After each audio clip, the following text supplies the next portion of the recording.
Sandy, could you tell us a little bit about your background in law enforcement and how you became a part of the Black Swan Group family? Certainly. So I started out with the City of Alexandria Police Department forever ago, it seems like now. Back in 1989, I'm probably aging myself, but I was there for 23 years, spent 10 years as a hostage crisis negotiator, and I was what they call a career detective, so 19 years in the detectives unit out of my 23 years. I came to the Black Swan Group initially in 2011. I met Chris through Derek, and they had me do a few things for them back then. And then I ended up leaving the police department due to an injury, so not my choice, but I left there. I worked off and on for the Black Swan Group up until last year, and I came full time with them back in July of last year.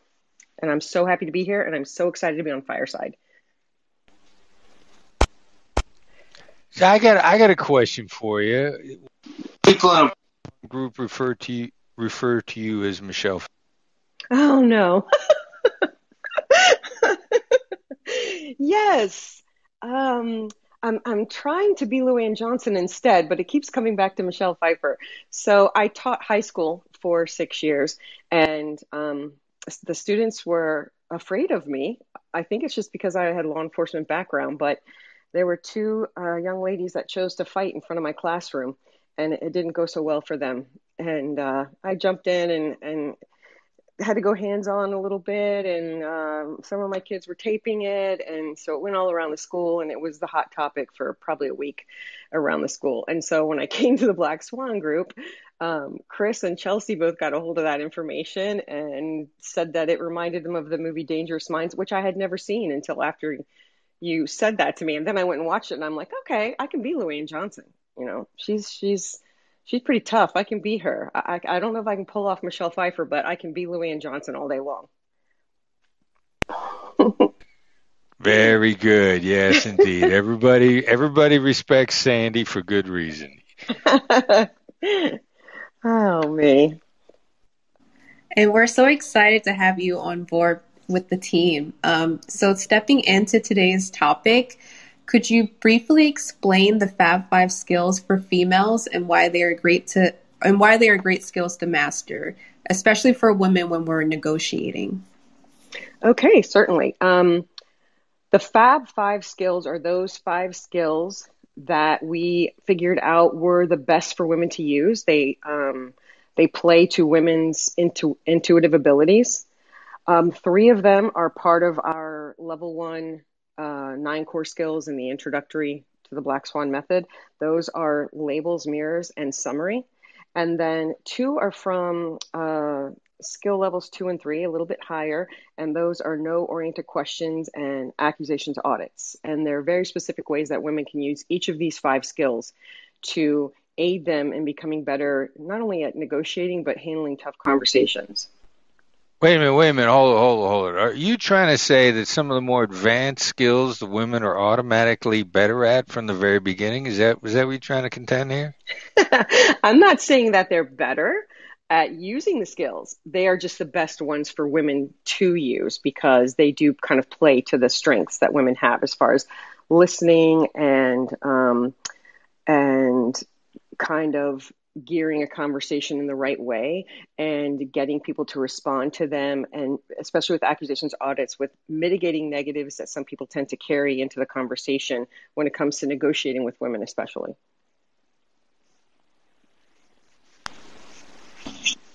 Absolutely. And so as they are natural skills that women just have, could you give us some example scenarios of low stakes negotiation practice that we could utilize in our daily lives? So I know on our previous conversation yesterday with Troy, he said that a very easy low stakes negotiation practice is ordering a drink from Starbucks. And if you just have a very polite conversation with your barista, it could potentially change the way of their day, like how their day went. So could you give us some other practice scenarios that we could utilize? Absolutely. I would say in any everyday conversation, actually. My favorite is to use it when I go to the grocery store, talking to the cashier. Those people are so, sometimes overworked. They're there for long hours. They're standing all this time. And it bothers me when I see the person in front of me kind of disregard them and just kind of act like they're not really there. They pay them, they take their receipt and run away. There's no, conversation. So I found that when I get to the front of the line, if I just use a simple label, depending on the dynamic that's happening at the store at the time, you can say, seems like you're having a really busy day. And you'd be shocked at the response that you get. When they realize that someone is actually going to interact with them and have a human conversation, they become very open and very friendly, and it really does change their whole outlook for the day. Same thing can be said for any phone conversations that you have. The way I like to practice the most, I think, is with family and friends. So if you have children, especially, it's great to practice on this with children. If you have a 4-year-old who doesn't want to pick up their toys, you can, use a simple accusations audit or a label to kind of get them to buy into the fact that picking up their toys is going to be this wonderful thing. It's great with teenagers too, especially because if you have a teenager who goes to school and they come home and you say, hey, how was your day? First thing they're going to say is, fine, it was fine. But if you change that around just a little bit and you say, wow, it seems like you had a pretty hard day at school today. And if they had a hard day, then they'll be more willing to talk to you about it because you didn't use one of those question words, those buzz words of who, what, where, when, how, whatever. Any of those question words, teenagers automatically kind of put up a wall against that. But if you use that simple label, it's a very good way to engage them without asking a question, and you'll find that you'll actually get them to respond to you. Even if you say it was a hard day and it wasn't a hard day, they'll correct you. Because, one of our laws of negotiation gravity, the desire to correct is irresistible. So they'll correct you. And when they correct you, they're going to give you the proper information about how their day actually went. So you can get a lot of information just by using a label instead of asking questions. Wow, there were so many gems in that one statement. Everyone was able to catch it. So Sandy, just speaking personally, which of the Fab Five skills is your favorite to use and why? I love them all for very different reasons, but my motto is when in doubt, label it out. So I'm going to say label is probably my go-to. I love a good summary, and an accusations audit can be used to great effect anytime, really. But label for me is the one that I always can go to because there's always something that you can label. It might be the dynamic, it might be the circumstances, it could be the emotion on the other side. There's so many different things. Specifically labeling. I'm sorry?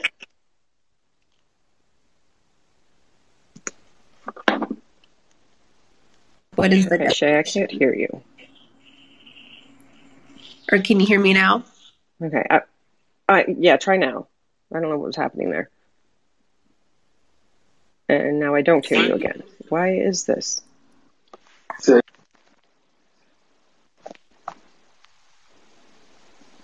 I'm not getting anything, guys.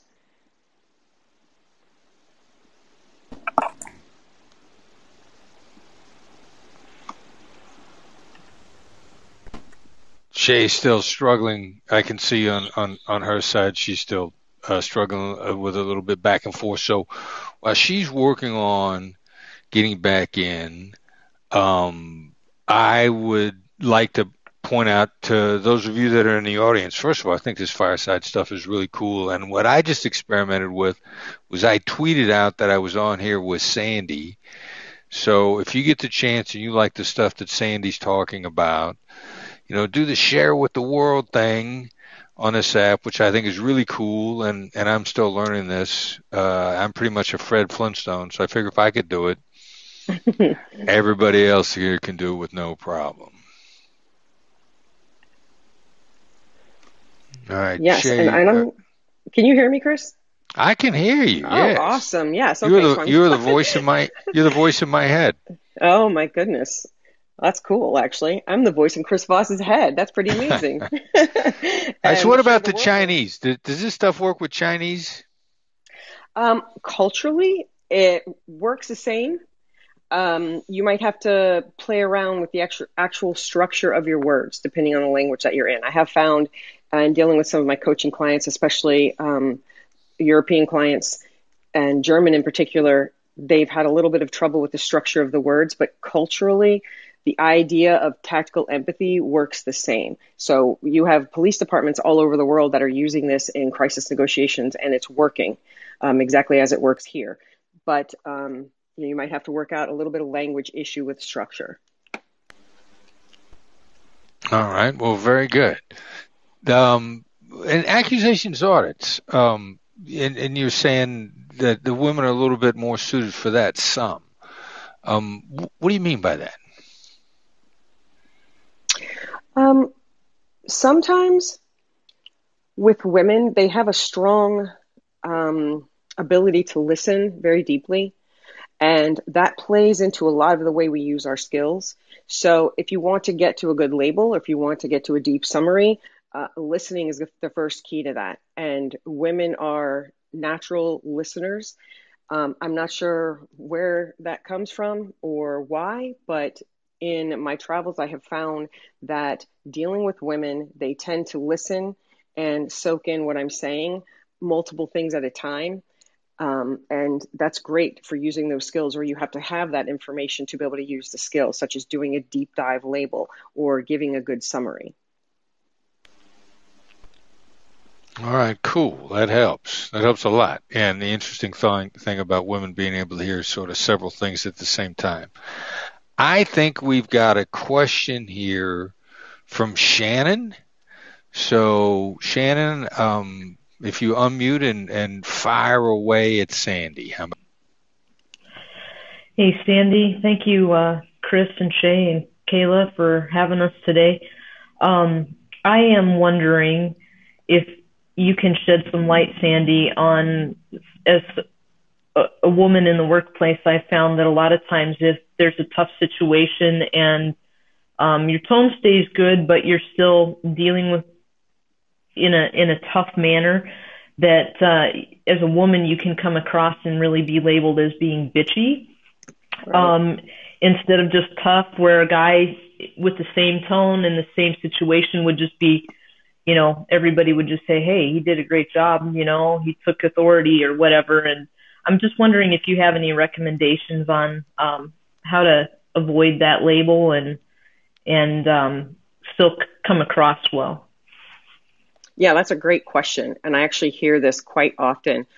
Women say something that when it comes out of their mouths, for whatever reason, it seems more assertive. But when a man says it, it seems to be taken okay. If you're controlling your tone, which it sounds like you're doing a good job of controlling the tone, a lot of times it's the structure that you're using. With the skill that you're using, make sure you're using the right structure. So if you're using a label, if you're trying to find out information, instead of asking a direct question, use that label with a nice tone. It might get you a little bit further. If you're having the overall problem, say, in a meeting or in a negotiation or in a tough conversation, try using an accusations audit first and mitigate that negative. You can say, you're probably going to think what I'm saying is very assertive. Pause for a few seconds and then say what you're going to say. Because if you put out there, they may think you're being assertive. You're demonstrating that you understand that they have that thought process going on in their mind. And when you do that, you mitigate it. You clear it from their mind.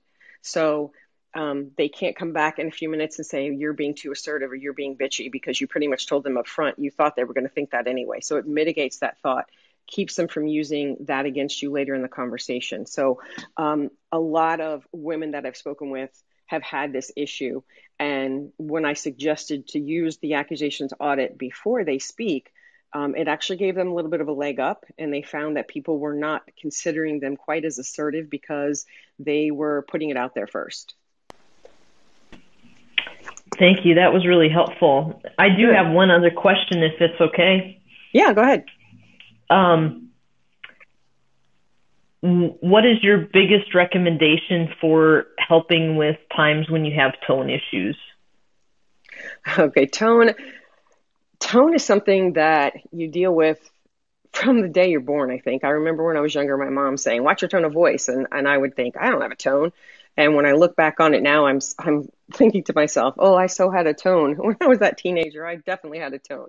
So trying to get a hold of your tone of voice is something that takes a little bit of practice, especially if you're trying to go into that late night FM DJ voice, especially if you've listened to Chris do the voice on the masterclass, because the tone of Chris's voice, when he goes down into the late night FM DJ voice, that has a whispery quality to it. And as a woman, you want to avoid that whispery quality. It sends the wrong message. So instead, what you need to concentrate on is kind of practicing with your diaphragm. And especially when you're in a stressful situation, because if you sit up straight and you elongate your diaphragm and you tilt your chin up just a little bit, your voice tends to get a little bit higher. And I'm doing it right now as we talk, if you can tell, your voice gets a little bit higher. So when you want to go down into that late night FM DJ voice, you want to shrink down into your stomach a little bit and lower your chin, and your voice is naturally going to drop a few octaves. And if you notice, that's what I just did. So to get into that late night FM DJ voice, drop your chin, let your body fall down relaxed, and then slow down your rate of speech. And that's the way you're actually going to get to the late night FM DJ voice that is an appropriate place for women to be with it. Now, if while you're doing this late night FM DJ voice, you get triggered a little bit, you just have to remember to maybe tighten your core, because if you tighten your core, your abdominal muscles, it'll keep you hunched forward just a little bit, which will help you control that tone and keep it down in a lower octave. Thank you so much. That was excellent. Thank you. What else do we have, Shay? And I can't Can you hear me now? I can hear you now, yes. There you go. Perfect. All right. Let's see. If you have any questions, feel free to put them in the chat. And the way that you would do that is you would click the love emoji with the react. Choose an emoji and then input your question. Let me just remind everybody, I talked about earlier about low stakes scenarios. So I want to point out that anytime the words I want or I need are in your mind, or the person that's across from you, or whatever the situation is, you're actually in a negotiation. So if your 4-year-old wants dessert before dinner, you're in a negotiation. If your 13-year-old wants to go up to a party on Friday night and you're trying to figure that out, you're actually in a negotiation, because they want something. It's not only what you want or what you need, it's the other side wanting or needing something from you also. So anytime anything like that happens, it's appropriate to use the Black Swan skills to get to some kind of resolution through tactical empathy, which will be faster and better and more positive for everyone. Absolutely. We have a question from Amber Katrina. Amber, I'm going to invite you on the stage.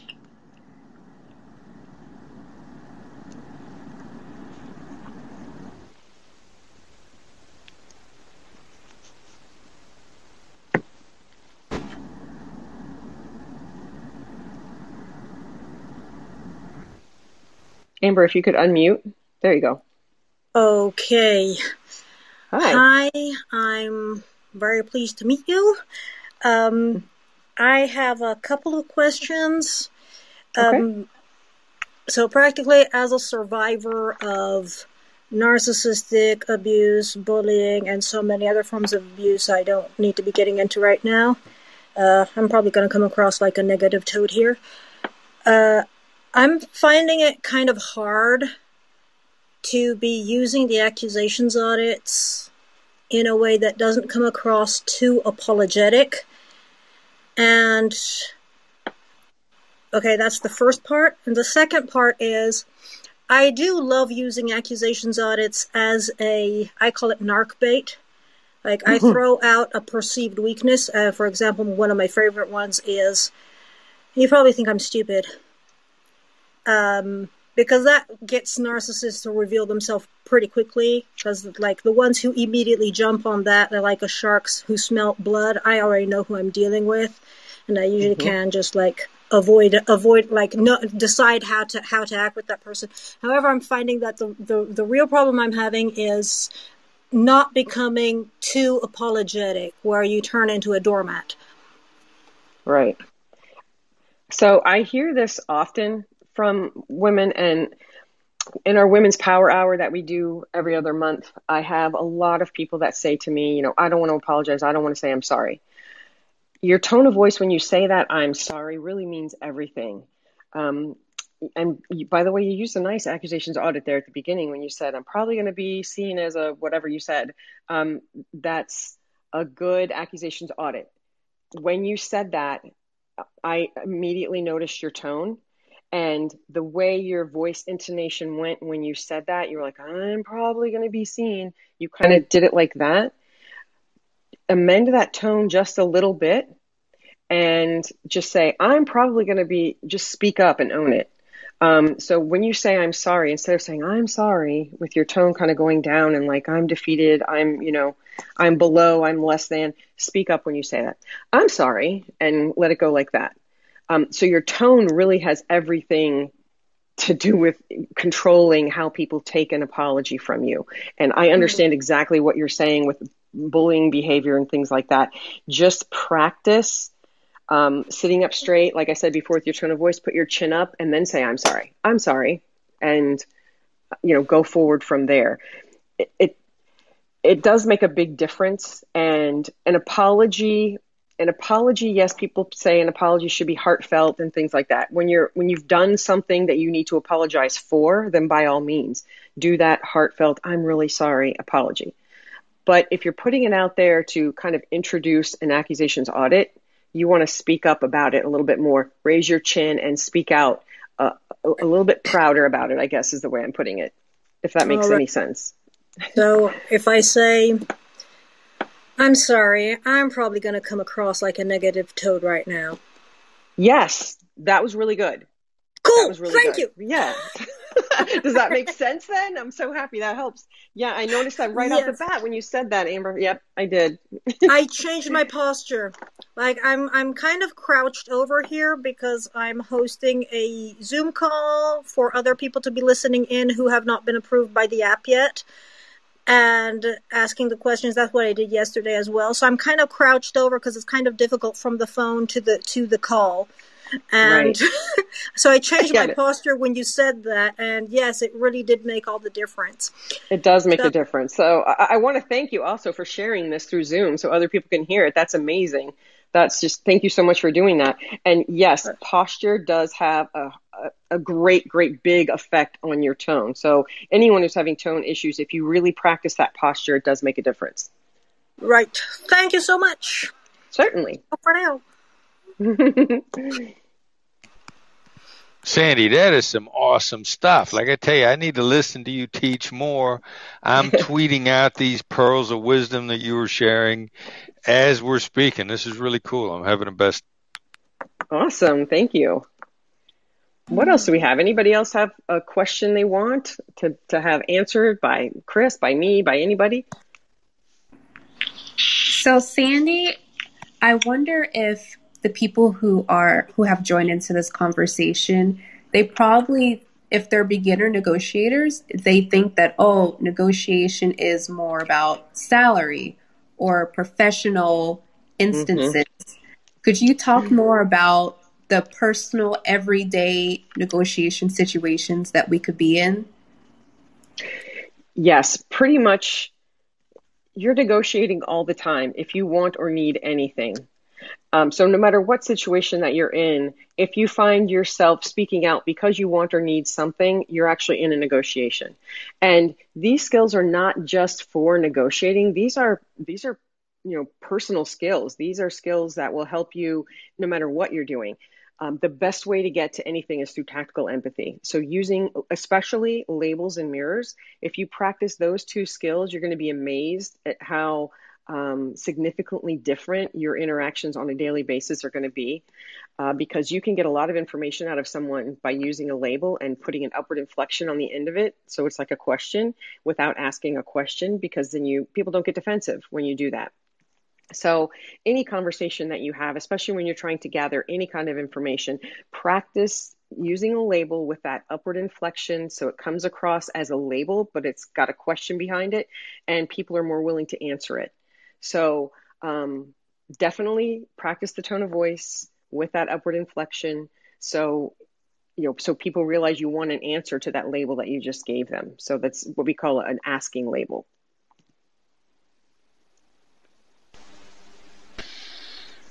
And how much your experience as a hostage negotiator in tonality, what's the translation of the tonality from that experience to the tonality in just business and everyday negotiations? What's been your experience?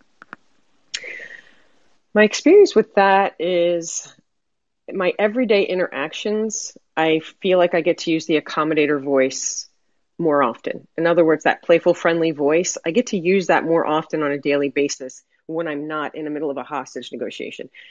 Through the police department and doing those negotiations, I found myself most often in the analyst voice, the serious, calming, slow cadence, because a lot of times the person you're dealing with on the other end of the phone in a hostage negotiation, their emotions are extremely high.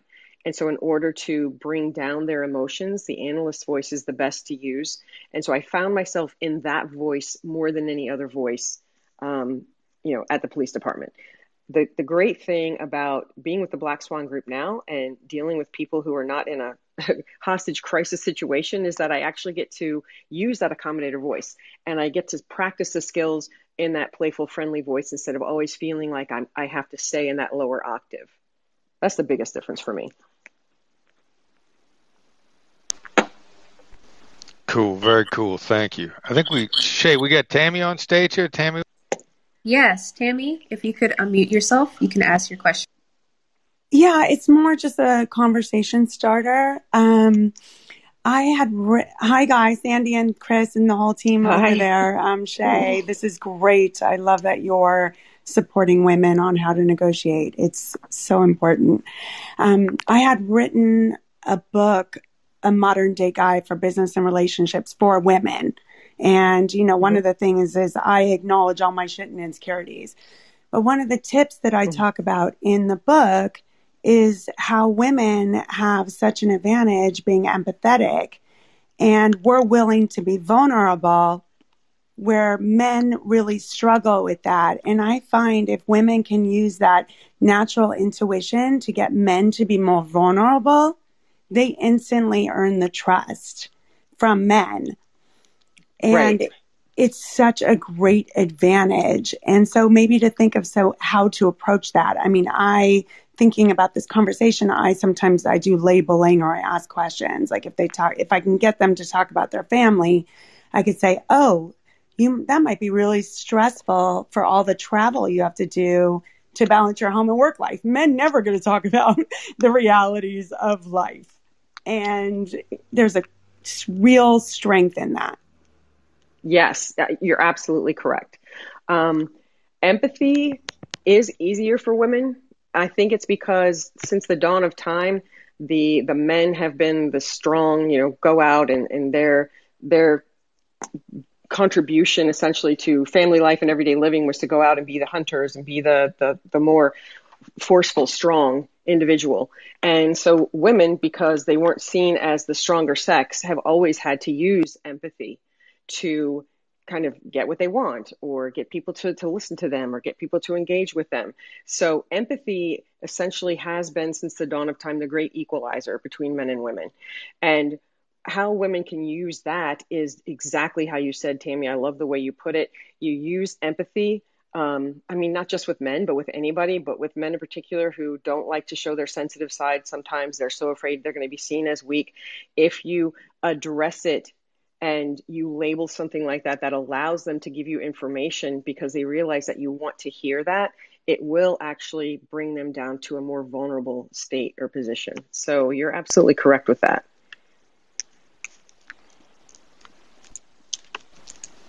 Chris, do you have any thoughts on that?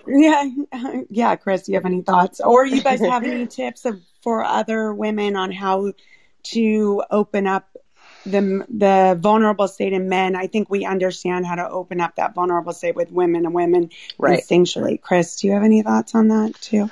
Well, sometimes as a gender reaction to words, sometimes it's a type reaction. And when I react to the word vulnerable, I'm a natural born assertive.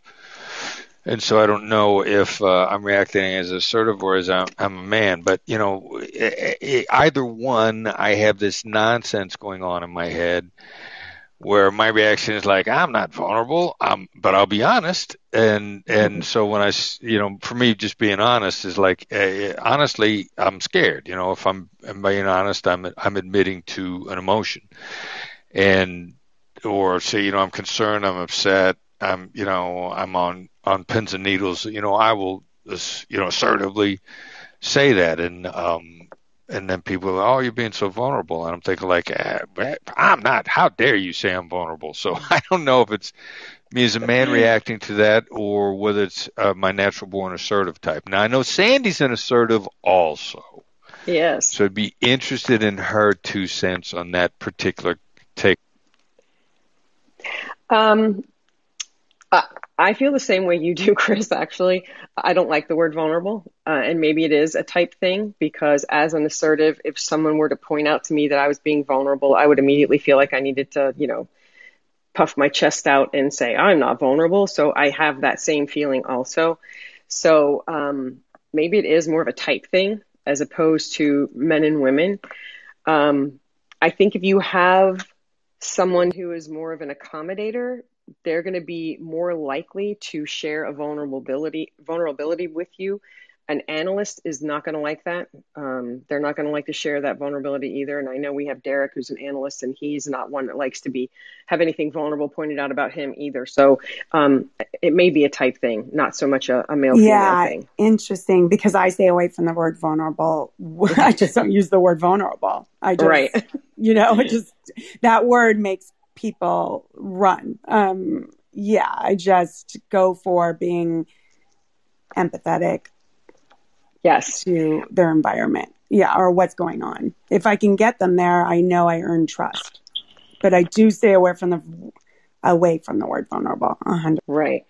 Well, in labeling the dynamic of whatever you see with whoever you're dealing with, if you see or recognize a certain dynamic of them having a difficult time with something, you can use a label to address that. It seems like this is really disturbing for you.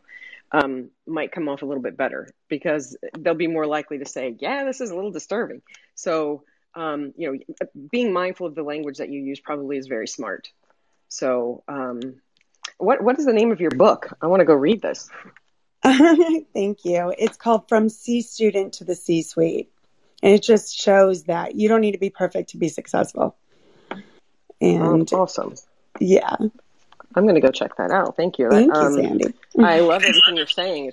It's kind of very on brand with us, actually. Oh, you'll like it, because it's got a major sense of humor. So, perfect. I love it. If you like to laugh, yep. It's very, it has a lot of humor to it. At my own expense, don't get me wrong. Hey, that's the best way to do it. That way no one can say that you're making fun of them, right? You make fun of yourself, it comes across a little better. I'm making fun of myself, yes. There you go. All right. Thank you, Tammy. We also have another question. Troy, if you would like to be on stage, I'm going to invite you on stage.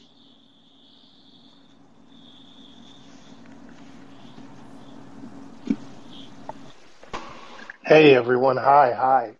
Thank you for bringing me on stage. I did have a question. It's an interesting conversation. I think, Sandy, you had answered it somewhat. I had went to a predominantly women's graduate school, and, earlier or later in my age, and it made me realize how much, as a man, I didn't really know about the world of how women looked at it from their lenses, as far as the women that I met, right? Which was very, very appealing to me, because I thought I was this modern man, when I found out after being there for 3 years that I was just another caveman walking around, dragging my claws on the ground, right? You know what I mean? So, this is a really interesting conversation. From that point on, I always tried to make it my mission on how I can be supportive of women in negotiations, or any place where they may feel marginalized when men are monopolizing the conversation, the negotiations. So I feel okay with confronting the men in a way that's proper and correct. Mm-hmm. And I'm wondering, should I keep doing that? Because I don't want to stop doing that. And I think that's my mission to some degree. But also, as being a very big, strong male, physically, and being through a lot of things which I would call challenging to some as far as building, excuse me, resilience. I like the word vulnerable because for me to be vulnerable, it makes me disarming. So I don't know if that's a question or a statement, but I just want to That throw makes it out sense. there. Yeah, Yes. that makes perfect sense. I would say continue supporting women, especially in a negotiation scenario, because a lot of times what happens is they're the voice that doesn't get heard in the room. So I would say practice getting them to have their voice be heard, not necessarily confronting the other people in the room to listen to them, because that's kind of coming to their rescue, damsel in distress. And some women don't like that. Some women would rather you say, hey, so-and-so, it seems like you have something to say that might be pertinent to this issue, and give them the floor. So if you see them not being able to speak in the room, being cut off in a meeting, not being heard, open up the door for them to speak for themselves. Don't confront the other side and try to say, hey, you need to listen to her. Just say, hey, it seems like you have something to say, and let them do it themselves. That way you're not rescuing them. They're not feeling like a damsel in distress, because a lot of women really take that negatively. They want to be the one who speaks up for themselves, but sometimes they need a little help with the door opening up, especially if it's a room full of men. So definitely give them that space to say what they need to say. Hey, I really love the way you put that. So that's giving me like a tool, because I want to be like, hey, you know what I mean? But I want to learn how to soften my approach. So I Right. really appreciate it, because like emotions get involved based on the experiences that have been shared with me by women on how they got, cut down at the knees in different scenarios. So I really Right. appreciate that, Sandy. Thank you very much. Certainly. Thanks for the question. Thanks, Troy. Next, we have Victoria. Victoria, if you could unmute yourself and ask Sandy a question. Hi, thank you so much for having me up. Thank you for hosting this conversation yesterday, today. It's absolutely really insightful, and I really appreciate it. I was thinking, and it was great that Troy used the word disarm, because I was thinking that in a negotiation, when you're labeling, to me, it's a sense of I'm disarming them.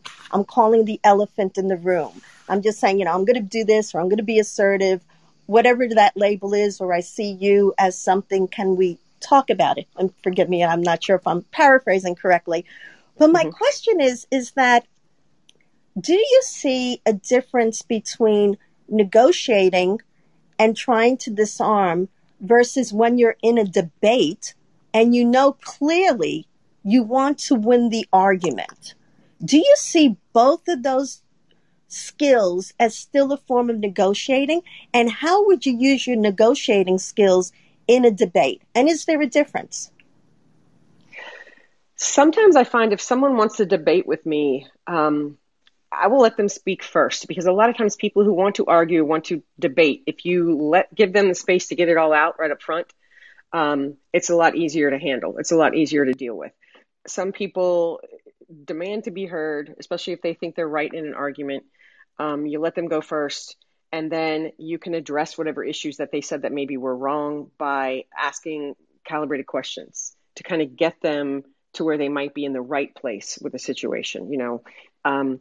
We say calibrated questions are kind of like the Socratic method. You don't, like Socrates, that great philosopher, didn't answer any questions. He only answered questions with another question and led the person to the answer, and they felt like they got there by themselves. So it's a good tool to use if you have someone who's pouring out information. It's not exactly right. You can ask them certain questions to get them to where they are right by figuring it out in their own mind with that question prompt. As far as the difference between negotiations and trying to disarm or going through a debate, it can be kind of the same thing. In a negotiation, a lot of times what you're trying to do is kind of disarm the other side. So the skill use would be the same. You just have to concentrate on what you're trying to do, where you're going in this conversation or negotiation, to figure out which skills are the best to use. And once again, I'm going to say, when in doubt, label it out, because there's nothing that does anything better than a great label, because you can make it into an asking label or a label that points out a dynamic, however that works, but it can be used pretty much in any situation. And Chris, did you have anything you wanted to add to that? Yeah, there's a couple things. Victoria, I really like You sound to me like an assertive. I really like that. I like your desire to win when you said win the debate, but here's what I'd ask you to ask yourself to consider. Win the debate, win the battle, lose the war. If you win a debate, you're going to leave somebody stinging emotionally. You're gonna leave somebody that wants to pay you back. There's my personal opinion. There's an old cliche that's wrong but close, because there's a lot of cliches out there that are attributed to genders or ages, which in fact are true of human beings, and it has nothing to do with gender. So the wrong cliche on arguing is there's two rules for arguing with a woman, and both of them are wrong. The truth is there's two rules for arguing with people, and both of them are wrong. And a debate is an argument, ideally with a better tone of voice. I don't think you can win long term winning a debate. I think you end up losing. You may win the point, you're going to lose long term. And I was probably very guilty of this before I really realized the effectiveness of tactical empathy in long-term relationships, because as an assertive, I wanted to win all the time. And then I started finding myself losing long-term. And I'm looking for other clues in it. And I would ask you to ask yourself to consider that winning a debate might cause you to lose long-term. I really appreciate that. And the reason why I was asking was much more because I was thinking of all the political debates that we've had recently, especially here in New York. And so I was wondering how in the political arena, when we're viewing debates, if there is a way that, when we're listening to different people debating, if some of these skills can be used as opposed to, as you were saying, because I didn't think about it. It's true. You're having an argument. I wasn't really thinking about it that way. So no, I really appreciate it. So I was thinking much more about the formal debates, and I totally agree that winning for the sake of winning an argument is not the best place to go, or the best way to have a relationship. So I was just thinking about it in a more formal way, but you took it to a much more insightful area it's even more as equally important to consider. So thank you. I love your rooms and your information, and I look forward to your next show.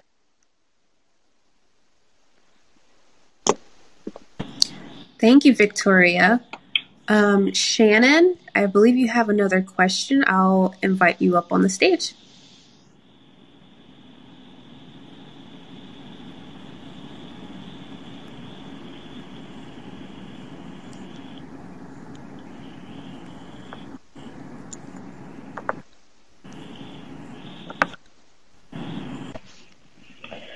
Thank you, Shay. Sandy, my question this time is, I'm curious to know if you have a strategy to deal with somebody that's an accommodator and they don't ever let you get a word in edgewise.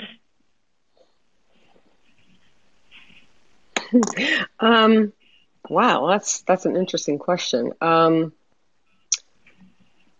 Maybe it's because I'm assertive, but I don't really usually have a problem getting a word in at some point. I don't know, maybe Chris, maybe you might have a different answer to this, but I feel like with accommodators, they're so about the relationship. And the only thing I'm very mindful of when dealing with an accommodator is that they want to please me in the moment. So anything that I ask for or want from them, they're going to say yes, yes, yes, yes, yes. And it might not actually be a true committed yes, because they want me to stay happy. And they're more about me being happy in the moment as opposed to long term. So I'm very careful about that. Okay, I think I worded that incorrectly. I meant to say an assertive. Oh, an assertive. Oh, goodness. Sometimes with an assertive, you have to let them talk it out. As being an assertive and one who, if someone lets me go, I'm going to go, go, go. So wait till they take a breath. Encourage, use mirrors. Mirrors tend not to break people's train of thought. And usually when an assertive is talking, they do have to take a breath at some point. So if you hear a certain point or a certain thing that you want them to go in that direction, mirror that specific word or phrase with an upward inflection, and you're not interrupting them, and they're still going to go, and they're going to give you more information in that direction. The thing about dealing with an assertive, or really anyone, if they're talking and you're listening, you're getting more information. Okay? You're not in control of the conversation just because you're the one doing all the talking. You're actually giving away more information. So listening will do better for you in the long run. So let them talk. That's what I've learned. I learned more by just listening to them, letting them talk, mirroring every now and then if I can get something in to send them in the direction I want them to go. And Chris, since you're assertive, maybe you want to tackle this one. Yeah, thank you, Sandy. And after I answer this one, I'm gonna have to duck out. And forgive me for that. But yeah, I was gonna dead on with the mirrors. You know, assertives love mirrors. Assertives want to feel in control, and a mirror is a way to really guide them by mirroring selectively and guiding them all over the place. I mean, I think you probably know, as a historian, never split the difference about Keenan mirroring me and me not even knowing it until Brandon finally, and this was about 10 years ago, you know, Brandon said, "Oh my God, I can't take it anymore. He told me he was going to mirror you, and he's been doing it to you for the last 45 minutes, and you didn't even notice." So yeah, mirroring works with assertives really good. And then also, Keenan's got a naturally, you know, he's an analyst, so he's got that naturally tone of voice. It's not intrusive, you know, it's soothing and it's calming. So if you combine mirroring with experimenting with different tones of voice with an assertive, you can really steer them all over the place. Thank you both so much. Thank you, Shannon. I would just like to remind everyone, if you could follow Chris and Sandy and the rest of our instructors, you'll be able to receive exclusive alerts for upcoming fireside chats that we will be creating for Fireside. We have another question. Amber, would you be willing to come up on stage to read the question from Mira? I'll send you an invite. And just before I duck out, if I could remind everyone, if you like what Sandy's talking about, and I certainly do, you know, share it out too. Tweet it out, share it with the cool thing about this Fireside app is you can share stuff out simultaneously. Let people in your world know that you're getting value in the Black Swan Group's effort to raise the entire world by helping women get ahead, and then which helps everybody else, and through the Fab Five Skills for Women and the Women's Power Hour that Sandy does. Yeah, share this out as much as you possibly can. And with that, I will duck out. Sandy, thank you for allowing me to draft along with the experience with you.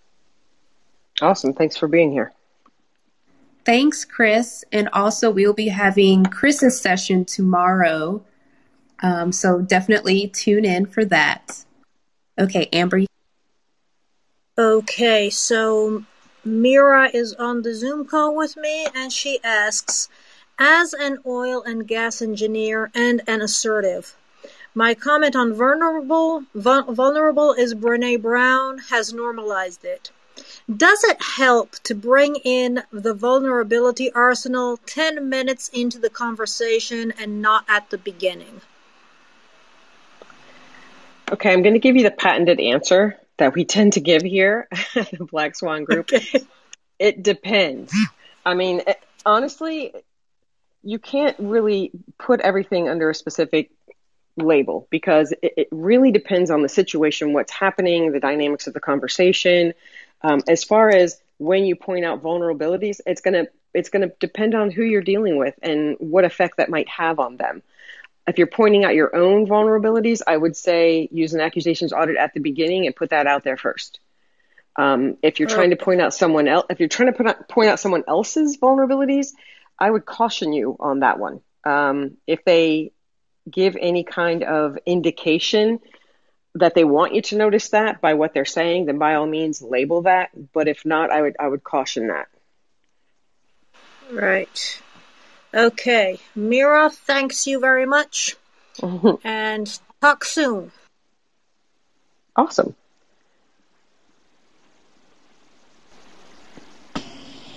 Thank you, Amber and Mira, for that question. Sandy, would you like to promote any upcoming courses you will be instructing and any other news for you? Sure. So we do our power hour every other month. So the next power hour that we're going to have is going to be September 15th. And it's going to be noon Eastern time. So kind of figure that out where you are in the world. But it's going to be noon in my time zone, which is Washington, D.C. East Coast time. Also, we have a basics or applying tactical empathy class that's going to start July 27th that I'll be teaching. And Derek Gaunt's going to be with me riding shotgun. So we have that. That's an 8-week long class. 2 hours a week, extremely intensive, lots of exercises and things to do with that class. Also, there is an empowering women class, which I strongly encourage anyone to attend, any females to attend. Right now, it's not open to males. I'm sorry for those males that are here, but right now it's strictly for females. And it actually starts September 27th. No, I'm not sure. It's the end of September. And I think Chelsea's looking for a date for me, so I'll hold on for just a second for that. But they're all on our website. The empowering class for women is going to be 5 weeks long, 2 hours each session. And it's going to be really intensive with exercises. It's going to capitalize on those Fab Five skills for women and really work on doing exercises that apply to each one of the skills. And okay, thanks, Chelsea. It's going to be Wednesday, September 29th, and that's going to be starting at 1 o'clock Eastern time, and it's going to go for 2 hours for 5 weeks. So we would love it if any of you guys would be able to join us there. Please check the website. All of those things are actually up on the website already. So, and if you have any questions about that, feel free to fill out the info box on the website, and someone from the Black Swan Group will get back to you to help you out with any questions that you have. Yes, thanks for that, Sandy. And thank you all for tuning in to our session. Like I said, tomorrow we'll have the Black Swan Group's CEO and founder, Chris Voss, on at 12 p.m. Eastern Time. And the topic will be tips on how to achieve tactical empathy. So we'll go over helpful tips on how you can achieve tactical empathy to deal with the bad, the mad, the sad, and all types of situations that we encounter in our personal and professional lives. So be sure to follow Chris, follow Sandy, follow all of our instructors for any upcoming fireside chats. Also, be sure to subscribe to our YouTube channel. It's the Black Swan Group, and we post new videos there every single week. So today we just dropped a video. So if you could check that out, we would gladly appreciate it. And you can also follow us on Facebook, Twitter, LinkedIn, and Instagram for quick negotiation tips on the go. So if you're interested, definitely tune in tomorrow with Chris and the rest of the week for our future fireside chats. All of Sandy's courses will be listed on our social media pages. So if you're interested in taking a course from Sandy, just check out our Facebook or our LinkedIn pages. We always have the most updated information on there. And thank you all for joining, and continue to practice your negotiation skills. Thanks, guys. Have a great day.